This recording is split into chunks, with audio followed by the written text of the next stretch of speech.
ra đâu? Ở đây cái món đó. Bắt đâu chúa, đâu chúa.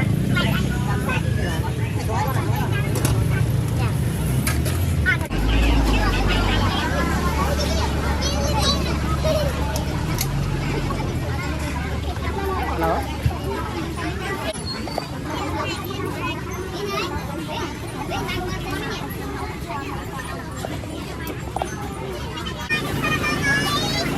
Đây đợi cái thế vậy.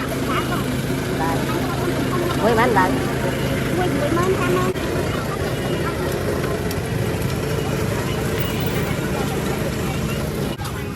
Đang là câu của hệ, mua của cái trúc. Tapi try mặc bên đang đây.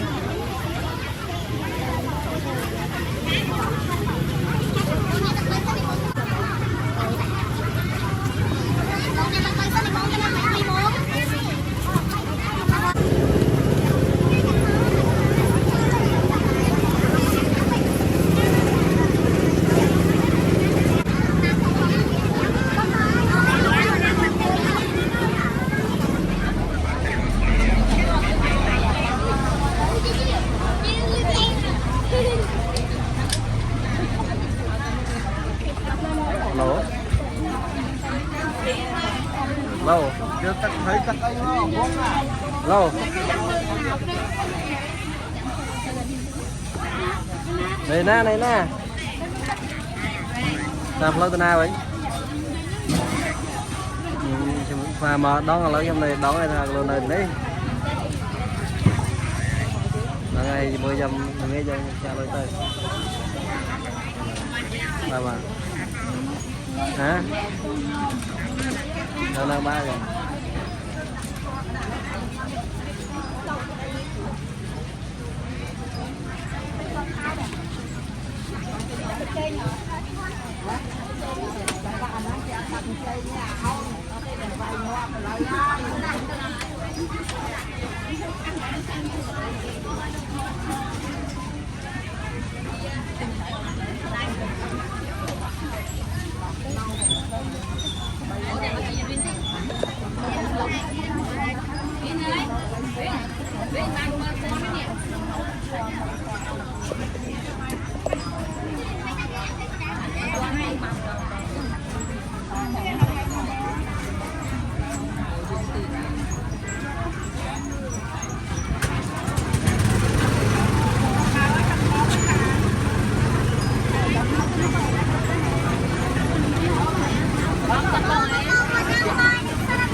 đợi cái thế vậy đợi mười mấy đợi mười mơn ta mơn rồi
Em ai con tay gì?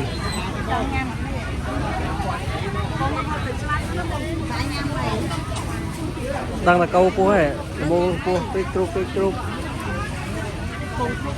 Tapi try mặc bên đang đây.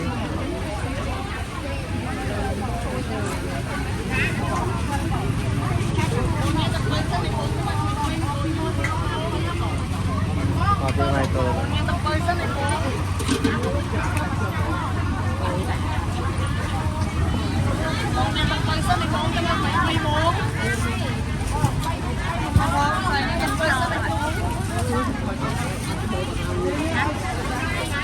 Việt năng thế này đó với tràn một vị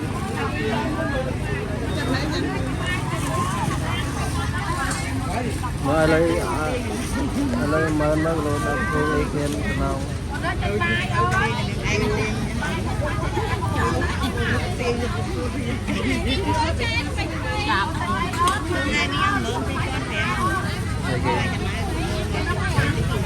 bay nào bây giờ này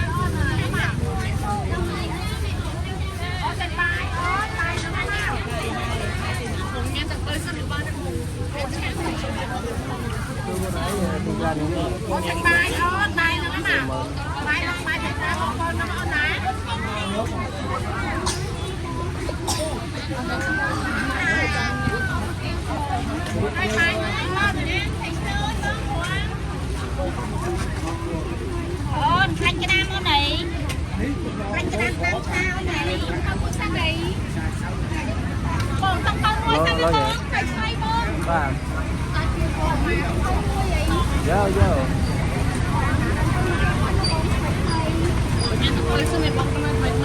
đang dây như con trai coi đó còn mình hay có tặng nào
tôi bắt chân vào rồi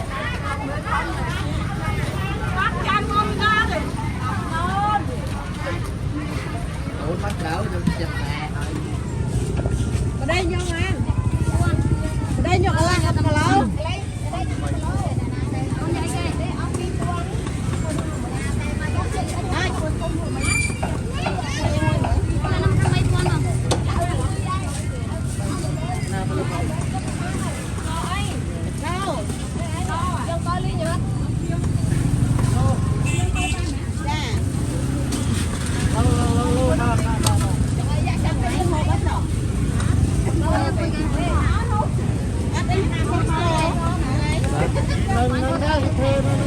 นี่ทอดคนกำจัง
hay không? Nana thì cần phải. À. Thế, Nana thì cần phải vậy. hả cái thay đấy Thì cần phải.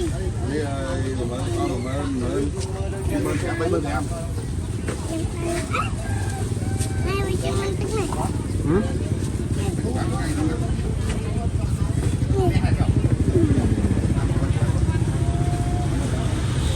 À, người nói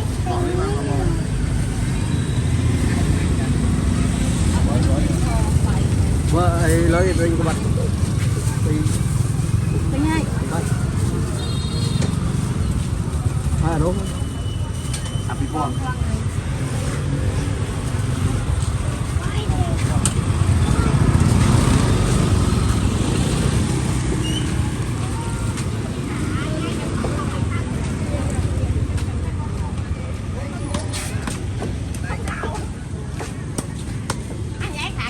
con cá nó bánh sâu ấy con cá xài đây cái bắt tí à con pi vô ta cá cái bắt tí ở đây ra đâu em làm ăn cho em làm ở đây cái món đó bắt đâu chúa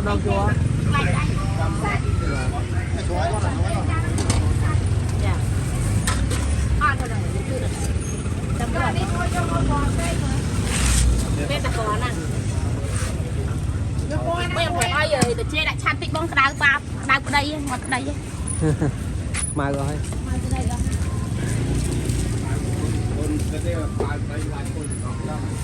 anh nhai thấy ba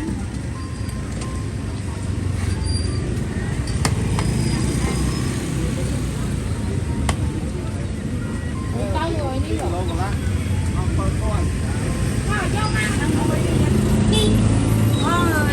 anh đi nói đồng muối tại stop vậy rồi muối anh like tiêm nè mơn con nữa đúng rồi do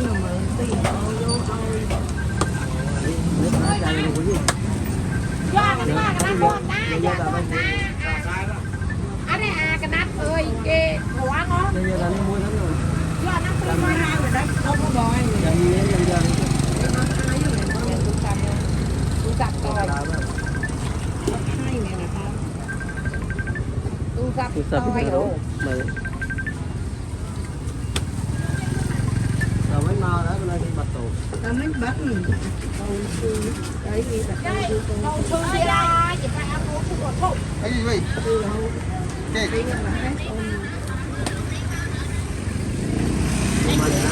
Đi mau ơi. Còn giống ta là cái tay mà đọc hai đi hai chiếc thôi. Từ đồng prai. Mà xe cô đi mau cứ lại nở.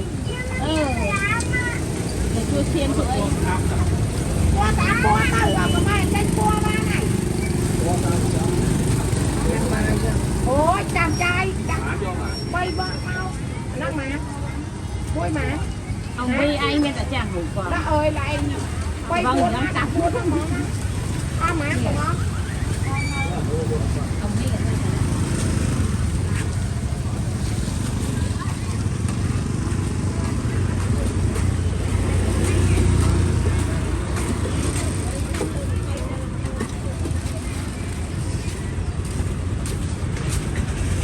Đó còn mua y.